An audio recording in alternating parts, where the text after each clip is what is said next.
துரோகத்தையும் மன்னிங்க. ஒருவன் மனுஷன் அவன் மரிக்கத்திற்கு முன்பதாக ஒருவன் செய்கிற பாவத்தையும் ஒரு செய்கிற துரோகத்தையும் மன்னிக்கிற வேலையில் தான் அவன் மரணம் எப்படி இருக்குன்னா பயங்கர அருமையான இடத்துல கொண்டு போய் தேவன் நிறுத்துவார். அப்போ பகையோடு இருக்கிற வேலையில் கண்டிப்பாக அந்த மரணம் அவனுக்கு ஒரு சமாதானமாக கொடுக்காது. அப்படின்னு கேட்குற வேலையில் அப்போ யோசேப்புக்கு என்ன தோணுச்சுன்ட்டு கீழ்வாசனம் வாசிக்கலாமே. ஆகையால் உம்முடைய தகப்பனருடைய தேவனுக்கு ஊழியக்காரராகி நாங்கள் செய்த துரோகத்தை மன்னிக்க வேண்டும் என்று அவனுக்கு சொல்ல சொன்னார்கள். அவர்கள் அதை யோசேப்புக்கு சொன்னபோது அவன் அழுதான். ஹல்லேலூயா.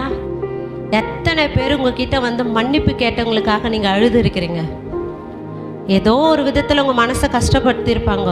அவங்க கேட்குற வேலையில் அம்மா நான் தப்பு பண்ணிட்டேம்மா என்னை மன்னிங்க அப்படின்னு சொல்லிட்டு கேட்கும்போது எத்தனை பேர் நீங்கள் அவங்களுக்காக அழுதுருக்கிறீங்க?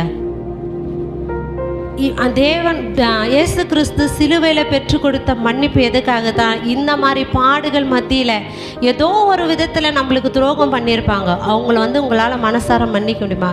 யோசேப்பு அழுகிறார். எதுக்காக அழுகிறாரு? அவர் தவறு செய்யலை, ஆனால் சகோதரர்கள் தவறு